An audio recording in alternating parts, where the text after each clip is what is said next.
بسم اللہ الرحمن الرحیم۔ ناظرین السلام علیکم، میں ہوں آپ کا میزبان صابر شاکر۔ وفاقی دارالحکومت اسلام آباد سے کچھ تازہ ترین اطلاعات آخر ہو کیا رہا ہے، کیونکہ تمام پارٹیاں اپنے اپنے طور پہ بڑے خوش ہیں اور پلان بی شروع ہو چکا جی۔ پلان اے کے بعد پلان بی شروع ہو چکا ہے اور پلان بی حکمراں اتحاد اس پہ بڑا زور شور سے اس پہ عمل کرنا چاہ رہا ہے اور بڑی تیزی سے اس کو کچھ تھوڑا سا خطرات محسوس ہو رہے ہیں۔ اس کی وجہ یہ ہے کہ جب یہ رجیم چینج کاروائی شروع ہوئی تھی، رجیم چینج آپریشن شروع ہوا تھا، اس کے بعد سے جو رد عمل آیا اس کے نتیجے میں افواج پاکستان اور پاکستان کے عوام کے درمیان بہت زیادہ فاصلے پیدا ہوئے، اور وہ ہوئے باجوہ پالیسی کی وجہ سے۔ جو باجوہ صاحب نے فیصلے کیے ڈرائنگ روم میں بیٹھ کے، ان کے بعد یہ سب کچھ ہوا، اور اس کی وجہ سے پاکستان کے تعلقات نہ صرف اس میں بگاڑ پیدا ہوا، بلکہ پاکستان کی معیشت کا ستیہ ناش ہو گیا۔ کیونکہ اب بحث یہ چل رہی ہے، آپ کو بیک گراؤنڈ اس لیے بتا رہا ہوں، آگے جا کے خبر شیئر کروں گا۔ بحث یہ چل رہی ہے اس وقت کہ جناب جنرل عاصم منیر صاحب آئے ہیں، نئے آرمی چیف آئے ہیں، اور ان سے یہ توقع کی جا رہی ہے، اور وہ اس لیے کی جا رہی ہے تاکہ پاکستان تحریک انصاف اور نئی ملٹری لیڈرشپ کے درمیان اختلافات پیدا ہوں، اور میڈیا میں ایک دفعہ پھر دوبارہ سے بحث شروع ہو، اور اس میں کچھ ایکسٹرنل جو پلیئرز ہیں وہ بھی شریک ہیں۔ اس کی وجہ بہت ہی سمپل ہے کہ کوئی بھی نہیں یہ چاہتا تھا کہ جنرل عاصم منیر صاحب جو ہیں وہ آرمی چیف بنے، اور نہ ہی بلکہ جتنے بھی نام آ رہے تھے اور جو ساری لڑائی ہو رہی تھی وہ کسی اور کو آرمی چیف۔ نمبر 1 تھا کہ باجوہ صاحب ایکسٹینشن باجوہ صاحب کی ایکسٹینشن ہو جائے، بس اور کچھ نہ ہو۔ اور انہوں نے ہی آپ نے دیکھا ہوگا کہ آخری وقت تک ان کے لیے اتنی کمپین چلائی گئی، 3-4 لوگ تو بہت ہی اس میں شریک تھے، بلکہ صبح دوپہر شام وہ جیسے ڈاکٹرز دوائی دیتے ہیں، ہر 2 گھنٹے کے بعد ایک ولاگ آ رہا تھا، ہر 2 گھنٹے کے بعد ٹویٹس ہو رہے تھے کہ باجوہ صاحب جو ہیں وہ ناگزیر ہیں۔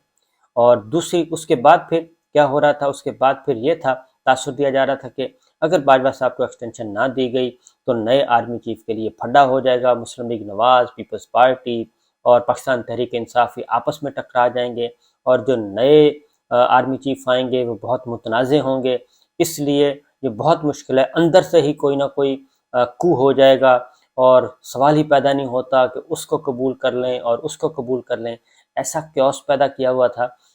ہمارے ڈسپلنڈ فورسز میں کہ آپ تصور نہیں کر سکتے۔ اور پھر یہ تھا کہ بس مارشاء اللہ کے علاوہ اور کوئی راستہ نہیں ہے، مارشاء اللہ ہو سکتا ہے، باجوہ صاحب نے نہ لگایا تو کوئی اور لگا دے گا،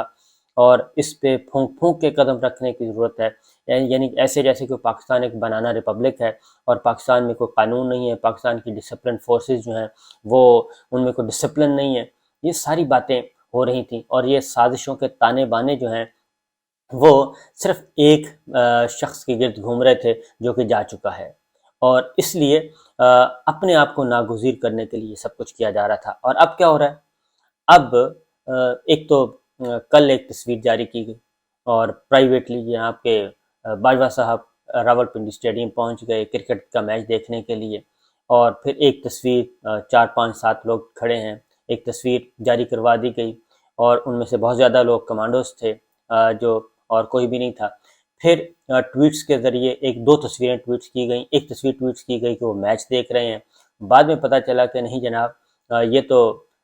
برطانیہ کے شہر کی پرانی تصویر ہے جس کو تازہ کر کے جاری کر دیا گیا ہے۔ اور میں نے بتایا نا کہ پرائیویٹ سیکٹر جو ہے، ابھی بھی پرائیویٹلی کچھ لوگ ہیں جو باجوہ صاحب کے لیے کام کر رہے ہیں، اور ان کی امیج بلڈنگ اور ان کے ذمے جو ان کے کریڈٹ پہ جو ڈس کریڈٹس ہیں ان کو ختم کرنے کے لیے کوشش کر رہے ہیں، ان کے ساتھ وفاداریاں نبھا رہے ہیں۔ تو جب اتنا 6 سال تک اگر آپ رہیں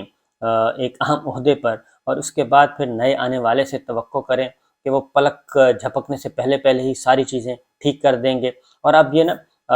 دوبارہ سے ماحول بنایا جا رہا ہے کہ باجوہ صاحب کی کنٹینیوشن چل رہی ہے، باجوہ صاحب کا تسلسل چل رہا ہے، یہ ہو رہا ہے اور یہ ہو رہا ہے، تو اس لیے تو یہ سارا کچھ اس لیے ہے کہ کہیں افواج پاکستان کا امیج تھوڑا سا بہتر نہ ہو جائے، نئی لیڈرشپ کی وجہ سے کوئی امیج بہتر نہ ہو جائے اور فاصلے کم نہ ہو جائیں، اور پاکستان تحریک انصاف کی جو امیدیں ہیں پاکستان کی تحریک انصاف کے عوام کی، ووٹرز کی، سپورٹرز کی، اور میں تو کہوں گا پاکستان کے عوام کی، جو نئی فوجی قیادت سے جناب عاصم منیر صاحب سے، ان امیدوں کو توڑا جائے کہ نہیں جناب، نہیں بالکل نہیں، یہ باجوہ صاحب کا تسلسل ہی ہے، یہ سب کچھ ویسا ہی ہو رہا ہے۔ اس کی وجہ یہ ہے کہ جمعہ 8 دن ابھی تک ہوئے نہیں ہیں۔ وہ فرسٹ ٹائم 2 دسمبر کو، 29 تاریخ کو ان کی ہوئی ہے سٹک، بڑی مشکل سے دی ہے باجوہ صاحب نے، اور 30 تاریخ کو انہوں نے مبارکبادیں وصول کی ہیں۔ اس کے بعد ایک دن کا گیپ آیا ہے، 2 تاریخ سے انہوں نے کام شروع کیا ہے، اور آج 6 تاریخ ہے، 4 دن ہیں۔ انہوں نے ایک وزٹ ایل او سی کا کیا ہے، اور انہوں نے اپنی ڈائریکشن بتا دی ہے۔ ایک ڈائریکشن ہوتی ہے کہ آرمی چیف، جو نئے آرمی چیف ہیں، پہلا وزٹ کہاں کرنے جاتے ہیں، تو وہ وہاں گئے، اور انہوں نے کشمیر کے بارے میں اپنی پالیسی بتا دی، ٹورڈز مشرقی سرحدوں کے بارے میں بتا دیا کہ یہ ہے جی ہمارا فوکسڈ۔ اور چونکہ ماضی میں آپ چلے جائیں تو باجوہ صاحب یہ جو بات کی جاتی ہے کہ جی کنٹینیوشن نہیں ہے، پولیٹیکل سائیڈ پہ میں بعد میں آتا ہوں، پہلے تو جو ادارے کے اندر جو ایک پولرائزیشن جو تھی وہ، اور ایک سارے کا سارا ایسا لگ رہا تھا کہ جیسے پولیٹکس کے علاوہ اب کوئی اور کام رہ ہی نہیں گیا۔ آرمی چیف کا جو ڈرائنگ روم ہے وہ پولیٹکس کا گڑھ بن چکا تھا، آفس پولیٹکس کا گڑھ بن چکا تھا،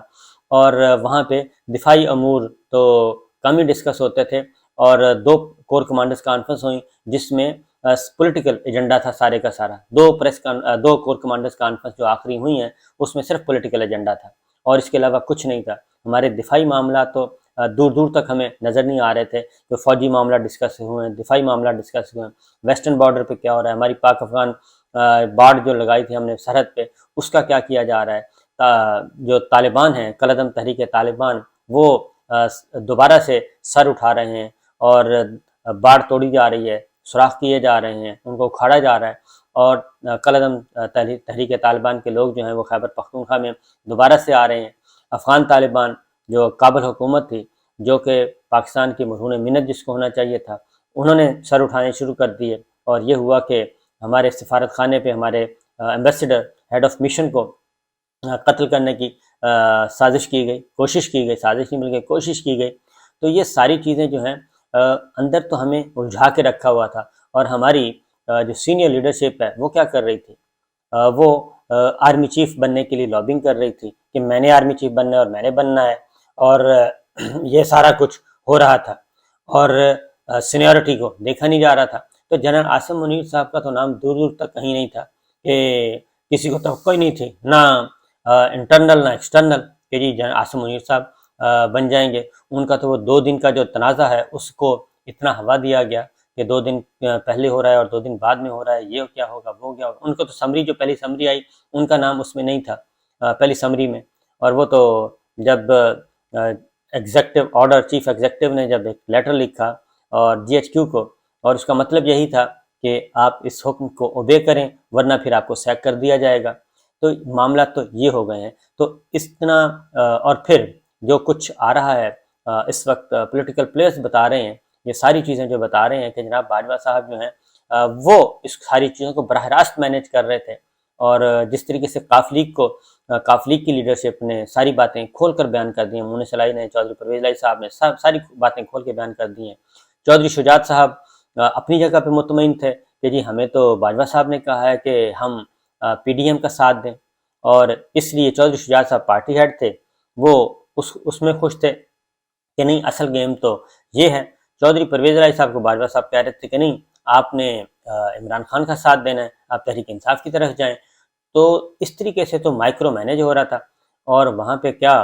خاک ہونا تھا۔ تو کشمیر پالیسی ہماری فارغ ہو چکی تھی، بالکل ٹھیک ہے۔ آخری دنوں میں آپ نے دیکھا ہوگا کہ باجوہ صاحب ایل او سی پہ گئے ہیں، 2-3 دفعہ گئے ہیں، ساحر شمشاد مرزا صاحب کے ساتھ، اور ایک دفعہ اظہر عباس صاحب بھی تھے شاید۔ تو وہ ایل او سی پہ اس لیے نہیں جا رہے تھے کہ کوئی کشمیر کا معاملہ اور سرحدی معاملات نہیں، وہ جی ایچ کیو سے نکل کے آپس میں ڈسکشن کرنے جاتے ہوتے تھے اظہر عباس صاحب، کیونکہ یہ ساری گیم جو ہے وہ ایک کھچڑی پکی ہوئی تھی، اور وہ خدا خدا کر کے اس سے جان چھوٹی ہے۔ اور جنرل فیض حمید صاحب کو پھر ایک بہت بڑا ہوا بنایا ہوا تھا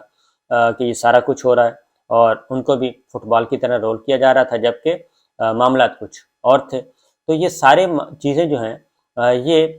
ایک ادارے کے لیے سب سے پہلی جو ترجیح ہے جنرل عاصم منیر صاحب کی نئی لیڈرشپ کی، کیونکہ وہ آئے ہیں، نئے چیف آف جنرل اسٹاف آئے ہیں، نئے DGISPR آئے ہیں، یہ سارے معاملات وہ سب سے پہلے تو انہوں نے اپنے ہاؤس ان آرڈر کرنا ہے۔ ہاؤس ان آرڈر کرنے کے بعد وہ کسی دوسری طرف نکلیں گے، اور اس کے بعد پھر نئی ڈائریکشن آئے گی، نئی پالیسی آئے گی، اس کا انتظار نہیں کیا جا رہا، بلکہ کہا جا رہا ہے کہ یہ سب کچھ اسی طریقے سے ہے۔ تو سب سے پہلے تو جو ایک میسیج دینا تھا وہ ہمارے جو ازلی دشمن ہے اس کو انہوں نے دے دیا، اور بتا دیا کہ ہماری پالیسی یہ ہے اور یہ ہماری اگلی پالیسی، کیونکہ جو کشمیر کے بارے میں آپ کو بتا دوں، جاننے والے بہت اچھی طرح جانتے ہیں، میں صرف میں ہی نہیں بلکہ اور بھی ہمارے بہت کولیگز ہوتے تھے، سینئر موسٹ جو اینکر پرسنز ہیں، جرنلسٹ ہیں، وہ بھی ان بریفنگز میں ہوتے تھے، جس میں یہ سبق دیا جاتا تھا کہ اس سبق کو ذرا پھیلائیں، اس نیریٹو کو پھیلائیں کہ تجارت ہونی چاہیے بھارت کے ساتھ، اور تجارت بھی ہونی چاہیے، تعلقات میں نارملائزیشن بھی ہونی چاہیے، یہ بھی ہونا چاہیے، اور تجارت ہوگی، اکنامک ایکٹیویٹیز ہوں گی، اقتصادی سرگرمیاں ہوں گی، تو پھر بعد میں پھر یہ مسئلہ بھی حل ہو جائے گا، اس کو وہ بھی دیکھ لیں گے، اس طرح اس کو بھی دیکھ لیں گے۔ تو بریفنگ میں تو انڈیا سے دوستی، انڈیا سے تجارت، اور ہمارے اسرائیل کے بارے میں کہ وہ بہت ہی زبردست ہے جی، اس کو تسلیم کر لینا چاہیے، اور اگر مجھے کوئی غدار کہتا ہے تو کہہ دے، تو یہ کام ہو جانا چاہیے۔ تو اس طرح کی باتیں جو ہیں وہ ہم سن رہے تھے، اور جب ہم آتے تھے عمران خان صاحب کے پاس تو عمران خان صاحب ان کی نفی کر رہے ہوتے تھے، نہ ہی عمران خان صاحب کی کشمیر پالیسی جو تھی 5 اگست کے بعد اس کو امپلیمنٹ نہیں ہونے دیا گیا، اس کو آگے چلنے نہیں دیا گیا۔ یہ وہ باتیں ہیں جو بہت کم لوگوں کو پتہ، اس کو آگے نہیں بڑھنے دیا گیا، اس کو سنپ کیا گیا، اور سپورٹ نہیں ملی، اور یہاں تک کہ وزارت خارجہ سے بھی سپورٹ نہیں ملی، حالانکہ وزارت خارجہ پاکستان تحریک انصاف کے پاس تھی، اور جو انہوں نے ایک ہفتہ وار سلسلہ شروع کیا تھا کہ ہم اظہار یکجہتی سولیڈیرٹی شو کریں گے،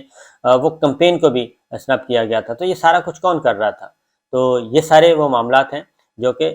حقیقت اصل جو ہمارے اگر وہ فوج اپنے آپ کو واپس اپنے ڈومین میں لے کے جانا چاہ رہی ہے، اپنے دفاعی امور پہ توجہ دے رہی ہے، تو میرا خیال ہے کہ ان کو ٹائم دینا چاہیے، اور اسی لیے یہ ساری جو چیزیں ہو رہی ہیں، یہ جو درمیان میں ایک بفر پیریڈ آیا ہوا ہے، اس بفر پیریڈ میں فائدہ اٹھانا چاہتے ہیں، اور اب عام انتخابات کی طرف بات جا رہی ہے، عام انتخابات کی طرف، اور مہینے کا مسئلہ ہے، مارچ میں ہو یا مئی میں ہو، یہ معاملہ چل رہا ہے۔ اب دوسری جانب کیا کیا جا رہا ہے؟ فوری طور پہ نواز شریف صاحب کو پیغام بھیجا گیا، زرداری صاحب نے بھیجا ہے کہ جناب شہباز شریف صاحب ذرا ڈاواڈول ہیں، ان کو تگڑا کرنا چاہیے، اور اس لیے ان کو ذرا تھوڑا سا حوصلہ دیں، کیونکہ شہباز شریف صاحب جو ہیں وہ اس طرف جا رہے ہیں، نئے الیکشن کی طرف، اور جبکہ دوسرا جو گروپ ہے وہ کہتا ہے کہ نہیں، بالکل الیکشن نہیں ہونے چاہیے، اور یہ اسی طرح چلنا چاہیے، جبکہ ہمیں $2 ارب ہر مہینے قرض ادا کرنا ہے اگلے 3 سال، اگلے 3 سالوں میں $73 ارب ہمیں کرنا ہے، $24 ارب سالانہ، اور 3 سالوں میں $73 ارب، $2 ارب فی مہینہ ہم نے قرض ادا کرنا ہے، اور پالیسیز ہمارے پاس ہے نہیں ہے، کچھ بھی نہیں ہے۔ تو یہ سچویشن ہے جی، لیکن بہرحال ابھی انتظار کریں جنرل عاصم منیر صاحب کو، ہم اس لیے کہہ رہے ہیں کہ نئے آرمی چیف ہیں، اور وہ کسی دوڑ میں شامل نہیں تھے، وہ آرمی چیف بنے ہیں، نمبر 1 پہ تھے، سینئر موسٹ تھے، تو ابھی تو ان کی بریفنگ بھی ختم نہیں ہوئی، تو ان سے توقعات کہا جا رہا ہے کہ بس آپ تو اتنے دنوں میں، تو جب نئی گورنمنٹ آتی ہے تو نئی گورنمنٹ کو بھی اپنے ذرا اپنی سیٹنگ ہونے میں ٹائم لگتا ہے، اپنی ٹیم تیار کرنی ہوتی ہے، سب کچھ کرتے ہیں، اس کے بعد پھر آپ اپنی نئی پالیسیوں کو آگے لے کے بڑھتے ہیں۔ تو یہ سچویشن چل رہی ہے جی۔ جنرل فیض حمید صاحب اور جنرل اظہر عباس صاحب کا استعفیٰ منظور ہو چکا ہے، فیض صاحب جو ہیں وہ 10 دسمبر کو جائیں گے، ریٹائر ہوں گے، اور اظہر عباس صاحب فوری طور پہ ریٹائر ہو جائیں گے۔ تو یہ دونوں جو ہیں آرمی چیف کی دوڑ میں شامل تھے، اور دونوں ہی آرمی چیف بننا چاہتے تھے، اور دونوں نے ہی کافی ماشاءاللہ سے کوشش کی، اور باجوہ صاحب نے دونوں کو ہی یہ کہا ہوا تھا کہ آپ ہیں اصل کینڈیڈیٹ، اور جبکہ دونوں میں سے کوئی بھی کینڈیڈیٹ نہیں تھا، باجوہ صاحب خود تھے۔ تو یہ چیزیں چلتی رہتی ہیں جی، اور چلتی رہیں گی۔ اجازت دیجیے، اللہ حافظ۔